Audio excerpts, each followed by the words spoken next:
truck was. The truck was. Well, we had talked about having it at your work party, but we didn't make it. No, it's really good. It's pretty cool. Yeah, it's awesome, but it just doesn't have much reach, so You have to really right get on on top top of of it. it. Sage and.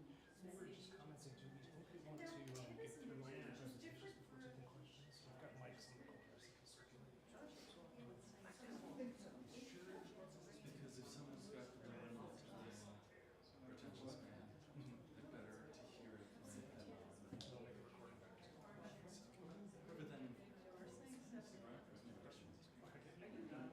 should I go her?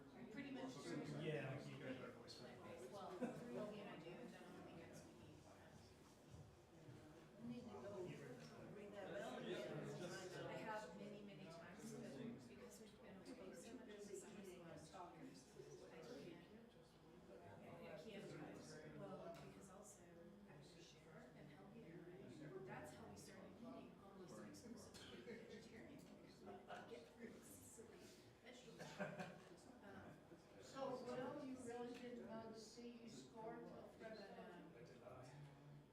but bring it back, it's just not cooking. I thought that's what would happen. Basically warm and So very last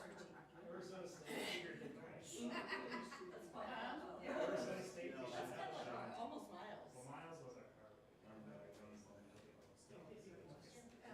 And Miles would eat. His favorite, he liked chicken, but he loves it.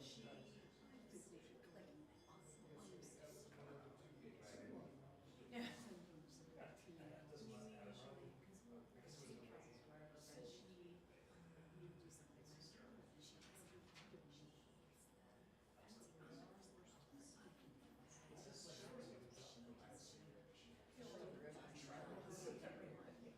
He'll do so, but he wants and there's no fat. That could be for our boys too.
The actual follow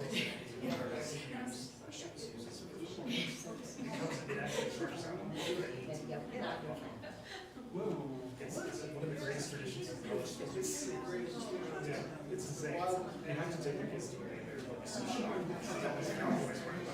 Yeah, and they're like all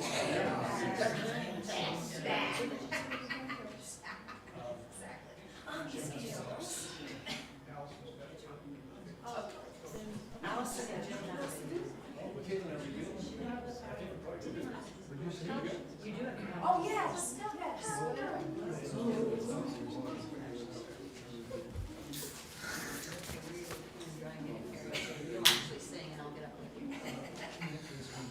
Well, friends, welcome to you, small but mighty crew of people. Yeah, that's right, that's right. Yeah. Yeah, I think Say it's really happening this time. really, truly. Real. It's funny, though, because we had a lot of conversation both in the Seek committee and at the board. You know, do we need to do this? Can't we just send extra emails? But always we say, there is no such thing as too much communication. So I'm so glad you're here to get the updates, to hear directly from folks. I light our chalice with these words from the writer E.L. Konigsberg, who says, not precisely, but something to the effect that when you're driving at night, you can only see as far as your headlights, and yet you can make the whole journey that way. Part of what we're doing here today and in the months ahead is starting this journey, or maybe continuing a journey that's been underway for a few years. We can only see as far as our headlights. We don't know what the destination is going to be. But all the same, we can make the whole journey that way. And in that spirit, a lighter chalice. How does that thing work? We discussed it, and we're going to save questions for after the presentations.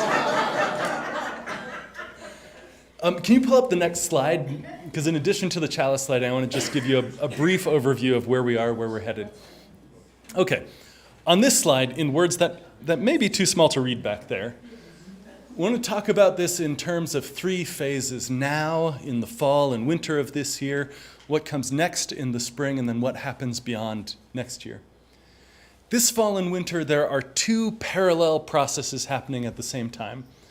First is the Strategic Initiatives Committee, who's asking what's possible with this building, meaning what's the value of the building and land if the congregation wanted to go somewhere else? Can we chop our parcels up and sell some of it but not other parts of it? What's the cost if we stay right here in exactly this building? In the next 20 years, we'll probably need to do major things with our electrical, our HVAC, sewer, water. It's not free just to stay here forever. So what are those costs? How do we quantify that? They're looking at what's the price to build. So let's say the congregation wanted to build, I don't know what we want to build. Want to build something enormous and grand. I was at the open house yesterday for the Boulder Valley Fellowship's new building, and it is gorgeous. So if we wanted to do something like that, what would it take? And then also they're looking at questions like, what's the cost to buy? So if the congregation wanted to move to the center of Boulder or North Boulder or Erie or whatever, like what does that take? The Seat Committee isn't charged with making any decisions whatsoever. That's for the congregation to do. They're really just mapping out the landscape of what's possible here. At the same time, this fall and winter, the board is leading a series of visioning sessions.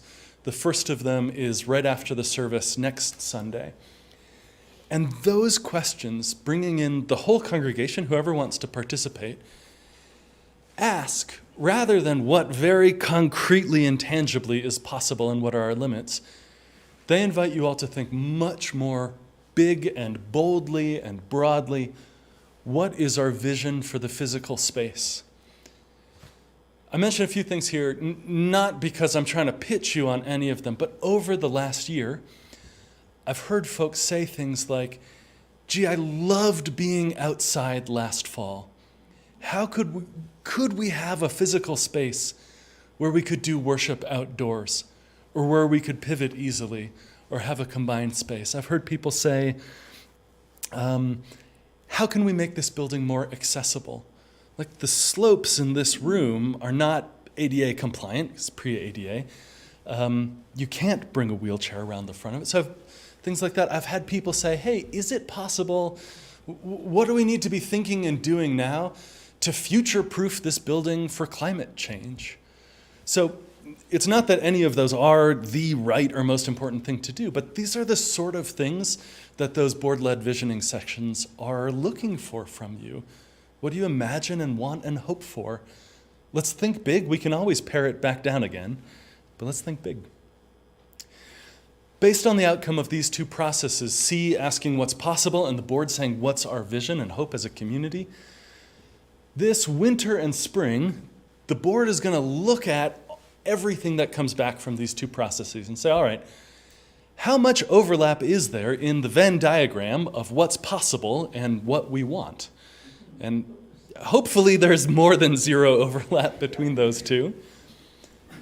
But if there is overlap, if there's substantial overlap, then what the board is going to do is not to make a decision and charge forward. What the board's going to do is come back to the congregation and ask for a congregational vote that a Strategic Initiatives Committee for 23-24, which astonishingly is only next year,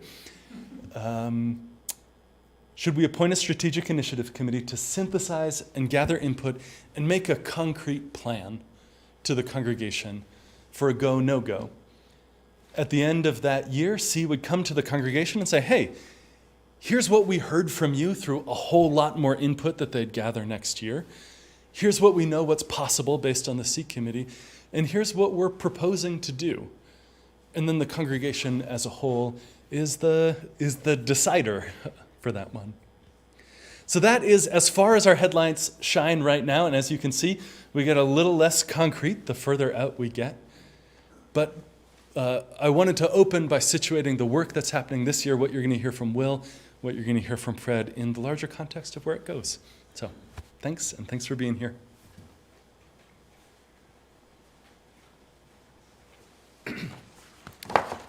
David, thank you.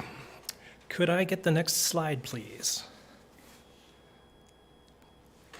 So I'm going to back up a couple steps, and I'm also going to throw in one announcement.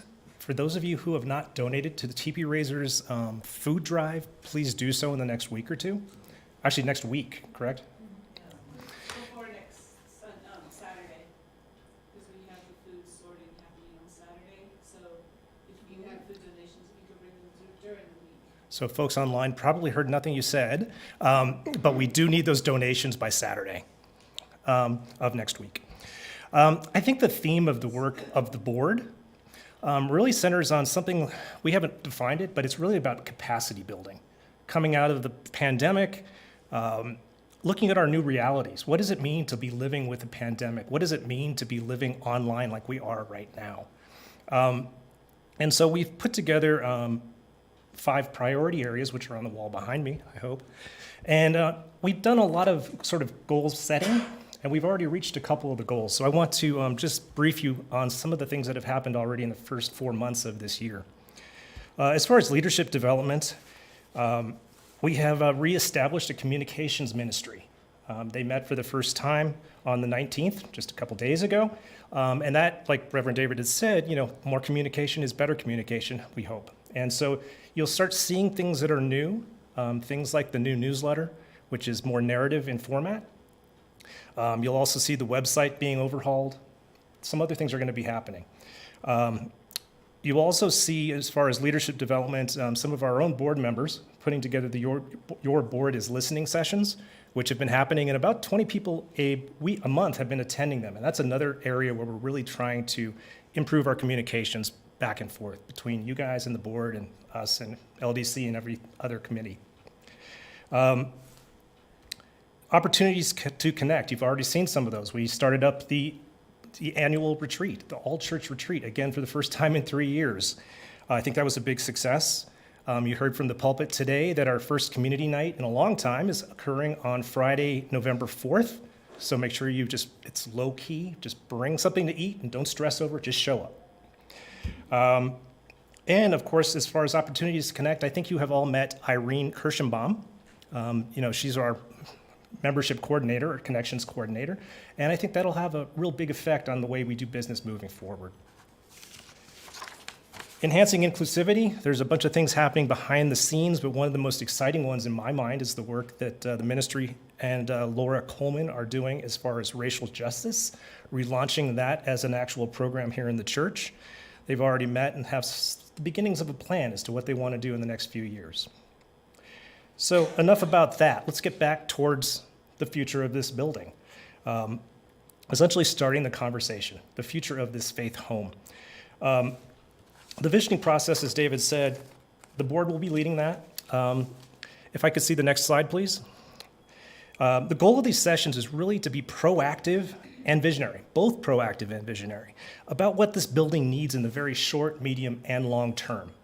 And David already had mentioned some of those short-term needs. I think they're actually shorter than he said. The sewer and the water system have both failed in recent years, and they will take a major investment. This building was also, parts of it finished in 1963, Fred, is that correct? The original building was in 63 and then addition in 82. Now, I don't know about your own places where you live, but usually you remodel sometime between 63 and 2022. So I suspect we're going to need to do some things here. And slides to go back one. Oh, could we have the slides to go back one? One more. That's it, perfect. So these visioning sessions, we do not know where they're going to be headed, but they will be structured in nature. There are 4 of them, and we invite all of you to come to them. Now, if you belong to an affinity group, some of you guys are part of the men's group, please, if you could put that on your web to say, hey, do we all want to show up at one of these, or are we going to make sure we have a presentation? Some of the other groups would be great. The knitting group, I always forget the name of their... The fiber arts, I'm hearing different things. The fiber arts group, if anybody's here from that, please get it out to your group. We want to make sure everybody, however they are connected to this community, has a chance to give their input at these sessions. I mean, the plan is for you to join us so that we can create this vision of the future. What are we going to be like in a building in 50 years? So at that, I'm going to hand off to Fred, who is one of the members of the Strategic Initiatives, or C Committee, and they're the ones looking at specific building options.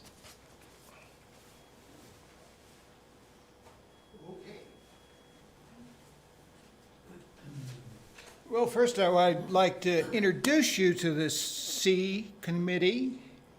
And I ordered them with Whitney first after hearing a very interesting discussion between Chris Zoni and Whitney Wheelis about where they always ended up in a list. I was wondering why I was first. But these are the 7 members of our committee, and Janet Evans serves as the board liaison. In other words, she'll go tattle to the board for whatever we're doing. So, but anyway, as you can see, there are a bunch of shy people. And we've had some very interesting meetings, but you'll also notice that we don't have a chair stated up there, and there's a reason for that, because each one of us that belongs to this committee is coming with a particular set of talents and experience and background and that sort of thing, and all of it will be used at some point or another. And we expect those people to take the pieces that they're most familiar with and carry them forward. So we don't really have a chair at this point. It also means that each of us will at one time or another have to take the minutes. Could I have the next slide? Could I have the next slide, please? There we are. So what the Strategic Initiatives Committee, our charter is really fairly simple, and that is 2 questions. What do we have, and what is possible? And our job is to answer those 2 questions. One is to get the facts, what do we have, and to evaluate the options that come forward.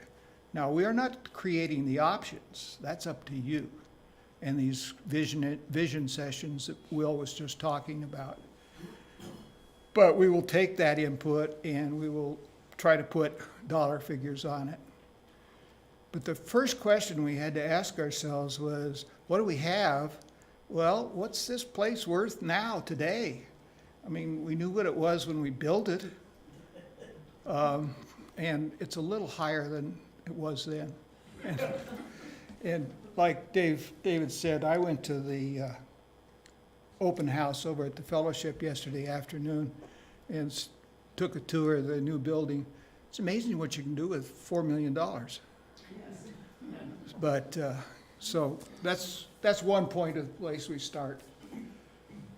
And to do those estimates and to report back regularly to you, regularly to the board once a month through Janet, and back to the congregation every time that we have a time or reach a point where we think we need to let you know. Probably every 2 months was probably our guess. So the next slide. Our first step, and this was early this month in October, we sent out a request for appraisal to some professional people that have experience with churches and institutional properties. We asked for two things. One, what do we have now? As it is, and what would be the value if we were part of the city? In other words, remain in the county or go back to the city, or join the city. The response we had to those 5 proposal requests was not overwhelming, and we did but in the process we did discover another one. So I don't have a real solution. I can't tell you what we found out. We're still working on that, and we're looking forward to having that probably in the next 3 to 4 weeks. So stand by on that one. Of course, there's questions about the annexation. That's not at our table. There's questions about the city water. Well, that's really not on our table either. And Jim Rao is working on that problem. And we've hit some snags there too. So, and then as David pointed out, there's some stuff that needs to be done to this facility just because it's, it was state of the art in 1963. So was I. That was the year I graduated from college, so we've come a long way, baby. So anyway, and then finally, next slide, please. We will, as the committee members, will be participating in those structured vision sessions, and we will be probably taking lots of notes. And then we'll come back and we'll say, okay, what would work out of this? And then what won't work? And some of them will be eliminated. I mean, the tabernacle idea is probably off the table. We're going to explore off-site opportunities.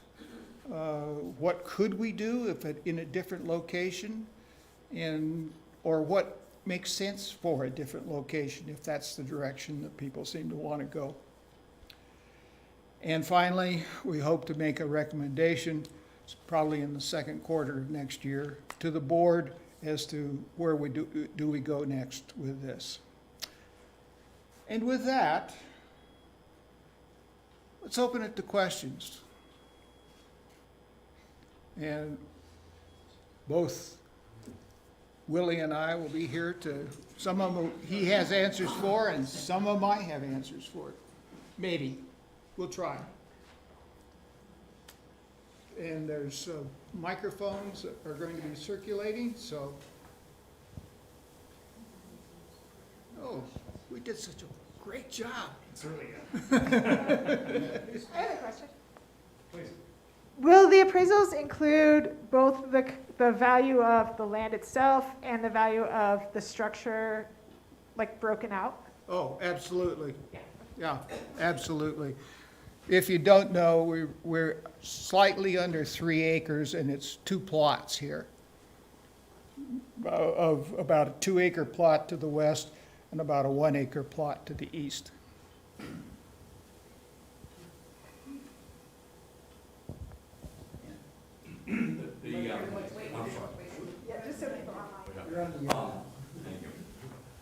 The UU churches I've been involved in the past all had a very distinct community involvement in terms of building use. Has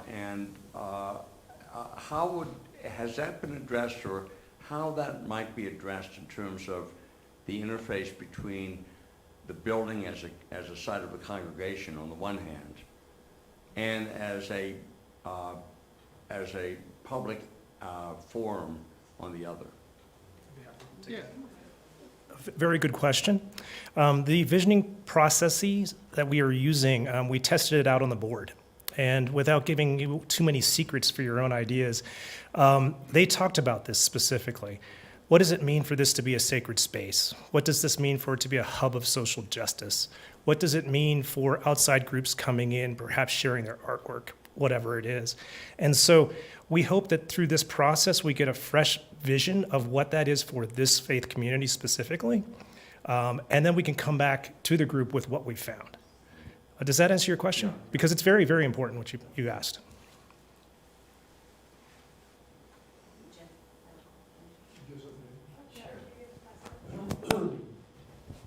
This might be putting the cart before the horse, but in getting the evaluations, are they taking into account whether we're allowed to separate the two parcels? That is part of the request. It's included in the scope of work that we've requested.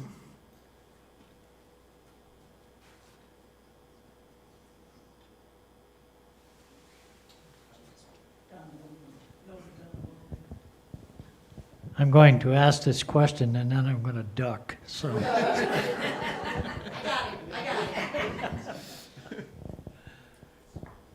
Fred mentioned the fellowship and what you can do with $4 million.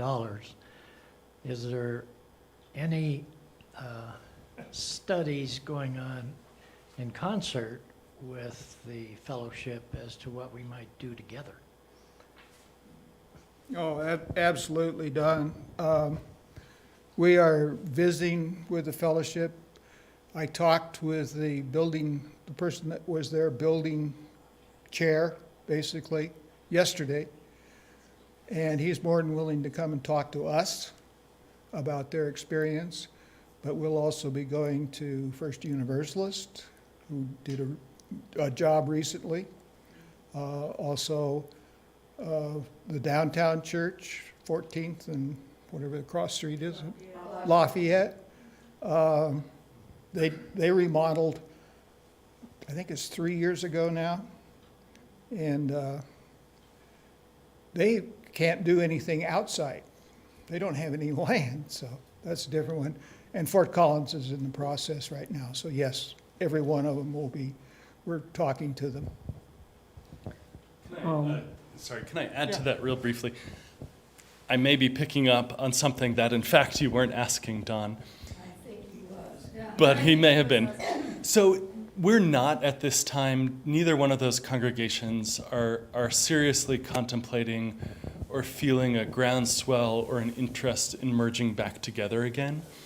And in fact, I feel pretty strongly, and I know that Reverend Lydia does too, that while that, maybe that solves a short-term problem, or maybe that helps us be one 500-person church in the area, the demographics and the size of the Front Range, I feel, are so strong for Unitarian Universalism. And I think it wouldn't be a surprise. I think it would be a very possible thing to have a flourishing congregation in Louisville, and a flourishing congregation in Boulder, and a flourishing congregation in Longmont, and in Loveland, and maybe a fellowship in Erie, and and on and on. So I think at this point we feel like the potential is there, and the future looks really bright to keep growing in our own places and to keep on planting more around us than on coming back together again. Having said that, the other footnote to give is, I also think that our relationship as a congregation with the fellowship is today the strongest it has ever been since 1979. I think, over the last years, Kelly and Howell and so many people in the congregation have worked to repair it, that it's not a matter of, they don't want us, or there's some simmering tension or something. It's a really hopeful thing of we'll keep on partnering where it makes sense, things like OWL and coming of age, but we think we can flourish. Don? I just wanted to say that my first presidency, we spent the whole year discussing this issue back in 1993, and they discussed it, we discussed it, and the irony was, at the end of the year, they did not want to join with us, so we never took a vote here. We didn't have to deal with it. They voted, said no, and we all moved on. So we've been down this road, and having been Preston, I wouldn't recommend even going down that road. Fred, have you, are you thinking of, or have you talked to JUC that is in the process or has moved to a new location? We haven't talked to them yet, but certainly they're on our list. In the interest of full disclosure, I was president of this organization in 1978 and 1979.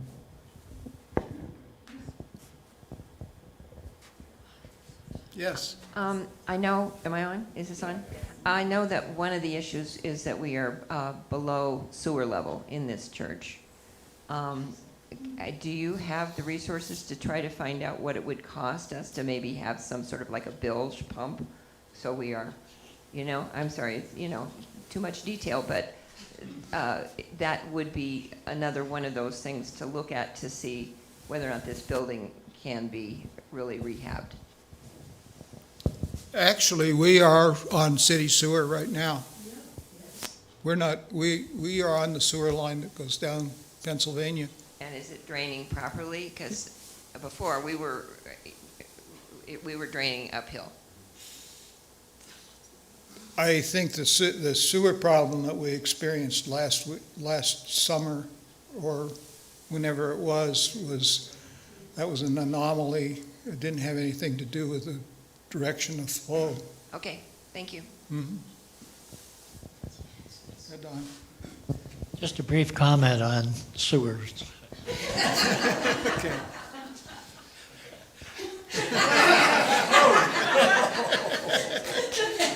Thank you.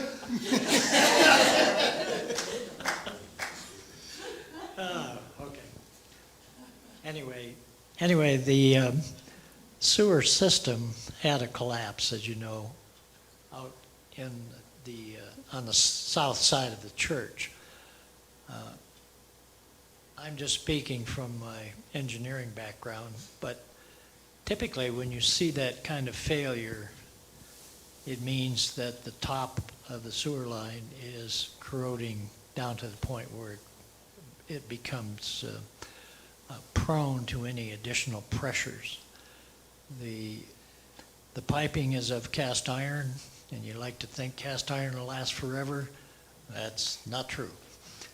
Over time, the iron is corroded away, and you end up with a shell of carbon, which is very susceptible to any motions like earth tremors or maybe a vehicle running over it or something like that. And it can cause additional collapses. I expect that we'll see additional failures, but I mean, have no idea when.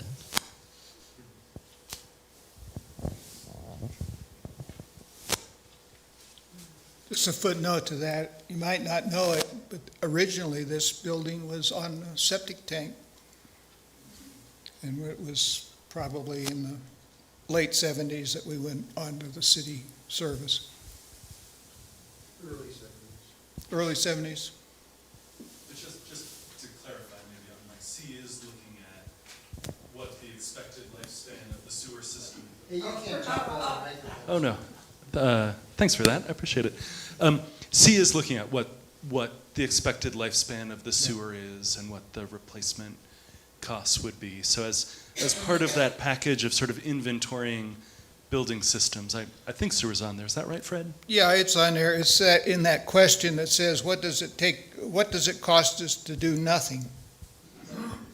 In other words, there's some cost, there's some investment we need to make in our facility that has nothing to do with expansion or growth or moving or any of that sort of thing. And maybe to preempt a question that wasn't asked, or to just give more context, they're also looking, you may not know, we own on actually past this creek out back, or the ditch rather, and they'll be looking at what is under easement, what we can use. There's a very large gas pipeline in the back. There's a lot of possible constraints on the buildings, on the the lot. And so part of this work they're hiring is to get some of those details, because that will inform future plans. It might inform the value and/or improvements we make. Right.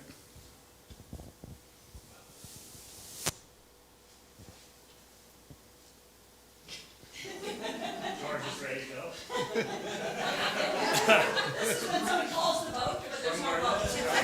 Do we have any more comments? Okay, Sally, please. Yes, if we move, can we take the stained glass with us? I see no reason we wouldn't. All right.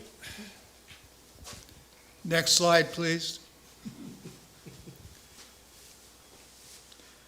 We want to emphasize that we're not the ones that are going to be making the decisions.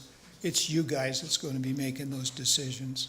It's not the board, it's not the staff, it's not any number of SI committees. It'll be the congregation. Thank you. Glad you're all here.